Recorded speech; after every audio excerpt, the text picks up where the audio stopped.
Good morning, good morning, good morning. This is Silver Scrounger here. And as you can tell, it is dark 30 on a Saturday morning. And I am headed out to get to a coin show. It's going to be about a 2.5, 3 hour drive for me. And I was up way too late. So it's going to be a long 3 hour drive.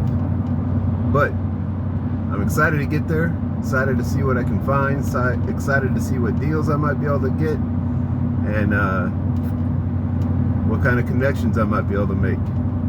So stay tuned. We're going to hit this coin show running. Maybe running in my sleep, but I'll be hitting it running. So anyway, I'll bring it back as soon as we get there, most likely. Alright, hang on. This video is sponsored by Royal Coins and Jewelry. If you're looking for some specific coins for a collection or trying to stack some silver or gold for the lowest cost, you really need to go check out Royal Coins and Jewelry. Their silver and gold prices are drastically lower than online dealers and even beat out competing shops. You can stop by the shop if you're in the Houston area or check out their website at royalcoins.com. And yeah, I know, you're thinking, but Scrounger, any savings on the price, I'm just dumping into shipping. Well, you can forget about that nonsense. When you go check out, use my promo code SS. You'll get free first class shipping, a value of up to $6. I will leave a link to their website as well as their Instagram page down below in the description. Well, here we are driving back. It's been a long day. It's only 3:30 in the afternoon. But coin show wasn't too bad. It was a small coin show. I think there's maybe 15 or 20 vendors. So wasn't bad at all. Found a few things. Got some stuff that people were looking for. Went to the Royal Coins shop in Houston and checked out what they had. So got a couple of things there as well. Nothing that, you know, I had someone looking for, but something I thought was interesting and wanted to pick up. So now I'm heading home. I'm gonna get home and try to showcase everything for you. But there you go. I'm gonna get out of here and get home and get some video of all the coins that we come across, and talk a little more about the show and upcoming events. So see you in a bit. All right, everybody, got home, got sorted out, got all the paperwork and logistics done, I guess you could say. Everything from the coin show and Royal Coin and Jewelry shop that I went to.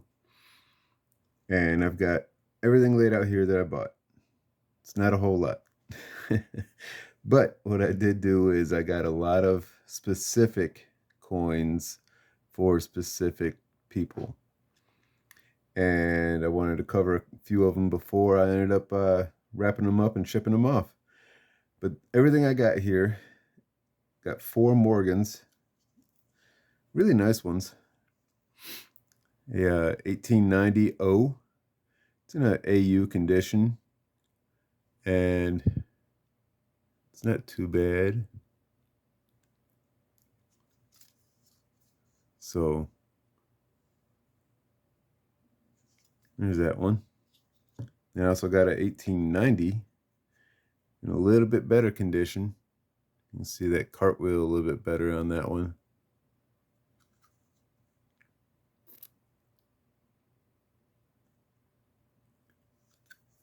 Then 1889. This one is the beauty. And I think that's a proof like. Pretty sure.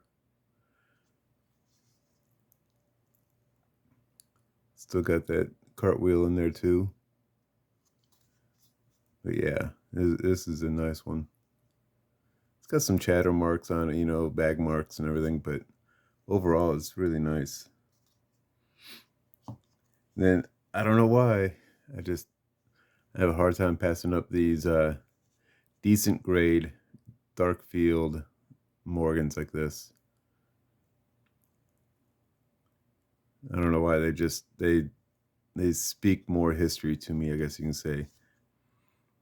But that's the only reason why I really picked that up, is just so I can enjoy it a little bit longer before I let someone else enjoy it. And then I was on a hunt for a better grade for a 32D, but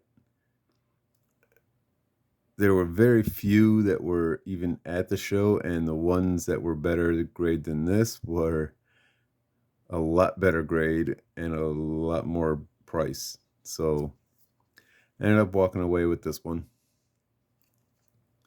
And it is already sold to someone, a customer of mine. So there's that one. And then this is one that you don't find too very often in such a great shape. Look at that. 1936 Mercury dime. And it's got full bands. So it's really nice. I don't know if I can get it to where you can see the full bands, but they are there.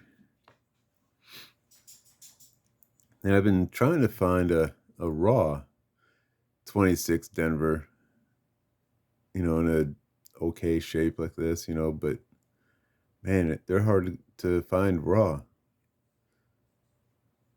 And this one is also already sold. I need to get this one wrapped up and mailed out. So that's what I got at the coin show right there. And then I went over to Royal Coin and Jewelry and ended up getting not a whole lot. Bought a little bit of supplies, some cardboard flips, and did a lot of talking with Luis there. He's very knowledgeable and just an overall real nice guy. I think it's the first time I really actually sat and talked with him at the shop. Usually it's either Sonny or Blake that I talk to, but Luis is really nice. He's got some good knowledge, and it was good to sit down and talk with him. But I picked up a couple of silver trimes, or 3-cent pieces. This one's got a little bit of damage on it. It's got a hard scratch on it. Let me see if I can zoom in on it a little bit. But otherwise in very good shape. You can see it scratch go right across the very tip of the top of the shield and into the field over onto the right side. But the reverse is not bad at all.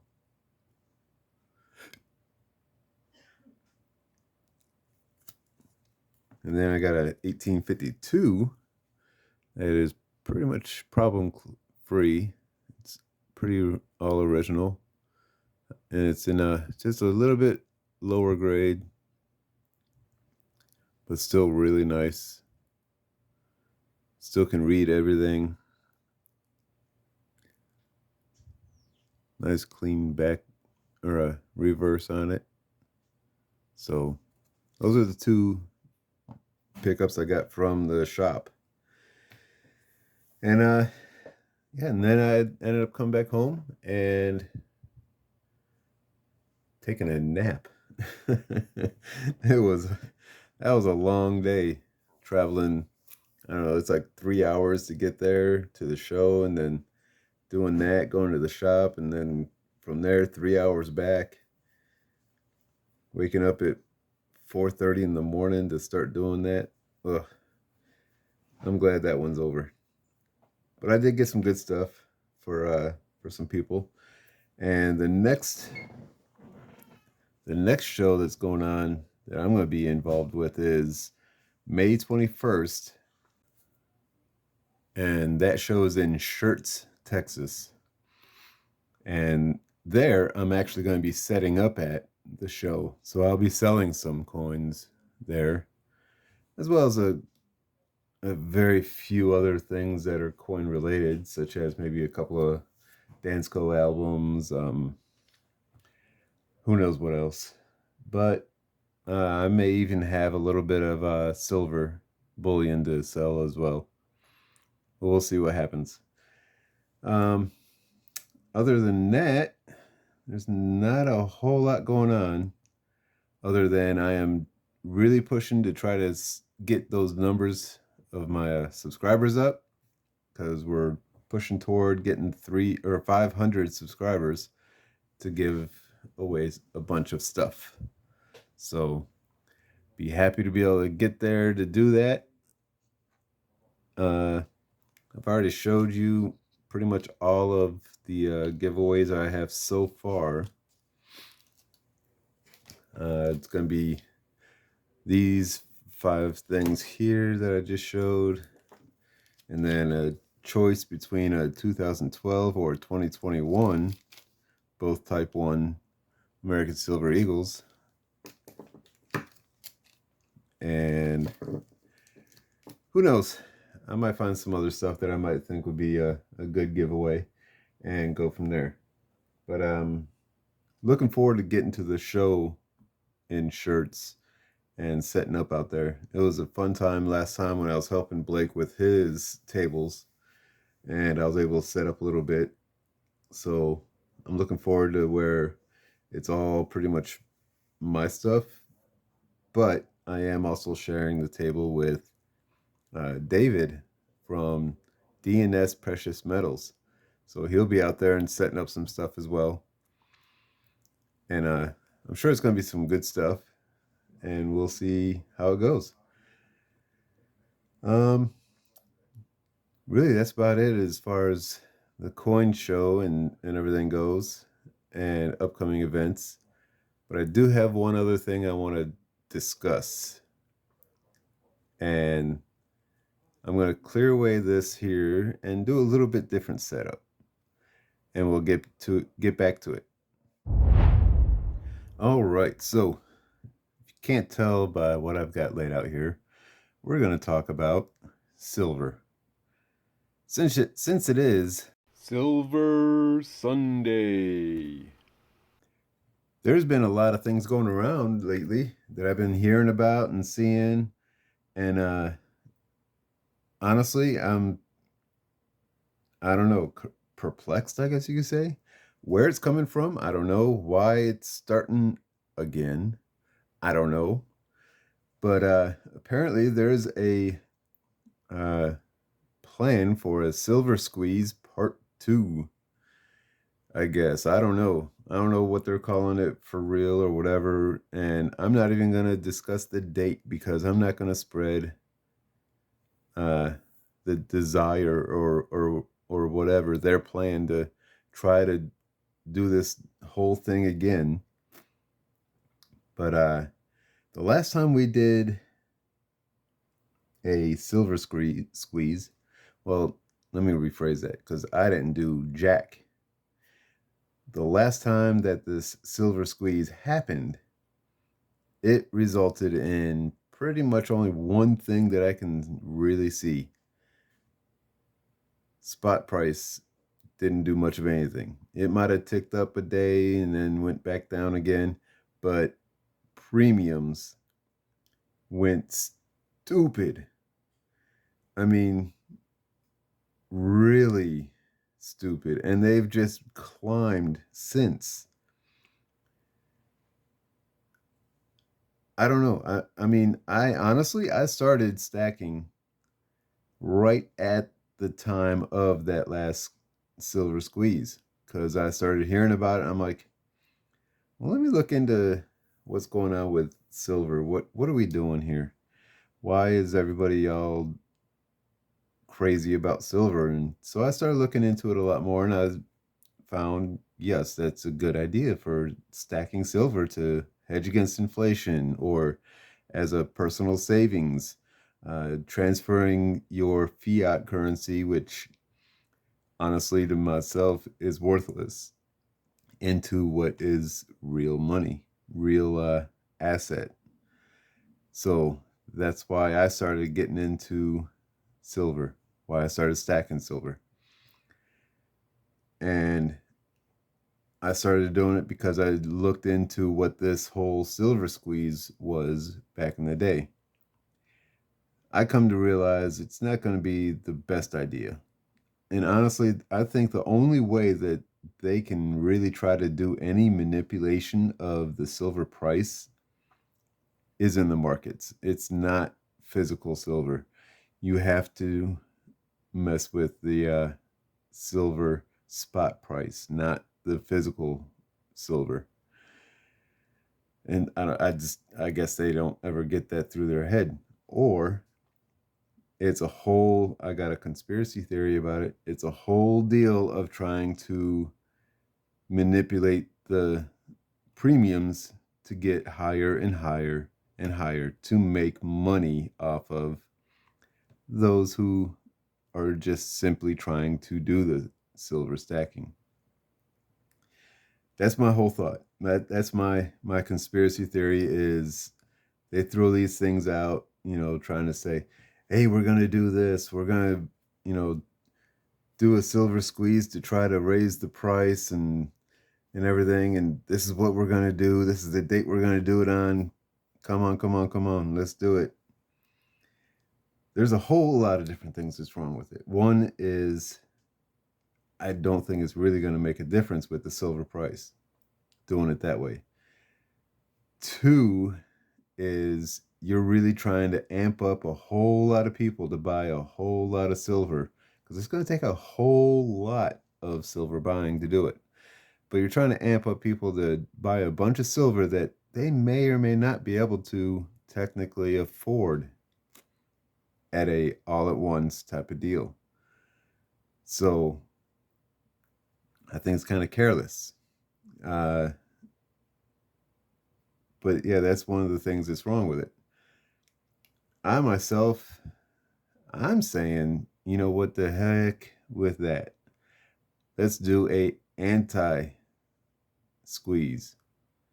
Whatever day it is that they got it planned, those of us who think it's a dumb idea, it's not worth the effort of all of this, and how we think it's going to just raise premiums even higher. I mean, we're already looking at, $12-14 for premiums on American Silver Eagles. And just random bars are going for $5-6 over spot, which is when I first started, that's what I was getting my ASCs at, $5-6, and people were all up in arms about that. I thought it was pretty good. Of course, I was just starting out, but now your bars and rounds are going for $5 and $6 over spot. It's just insane. And if they go through with this whole thing, we may be looking at $7 or $8 premiums on generic rounds and bars. We may be looking at $16 to $20 on American Silver Eagles. We might be looking at $12 to $15 on Canadian Maple Leafs or the Kookaburras. It's just, I don't think it's a good idea. So I will not be taking part in any which way, shape, or form on this new movement. And I really hope that some others are thinking the same thing. I know there's a few of the bigger channels out there that are putting out the same kind of information. I think Spectacular is one of them, and I really enjoy his stuff, his shows, his videos. So I know he's one of them. There's a few other ones too, but Spegs is the one I just recently watched and was in complete agreement with. So I thought I'd spread the word a little bit about it as well. Let's not follow the sheep, I guess you could say. Don't be sheeple. You know, most of the people that I've encountered with silver stacking and everything are pretty much the same mindsets. You know, so I don't understand where we get this crazy notion of trying to do a silver squeeze to bring the price of silver to what it is believed to be valued at instead of what it actually is on the market. And again, I think it's foolhardy to try to do that through physical silver. I think it has to be done through the markets to bring spot price up, not the premiums, because all you're going to do is cause premiums to go up even higher by doing it through this silver, physical silver. So there's my 2 cents on this whole silver squeeze movement deal, and take out of it what you will. It's just my own opinion.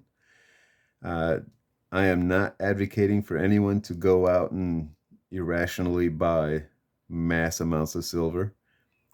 I am also not one to say don't do it.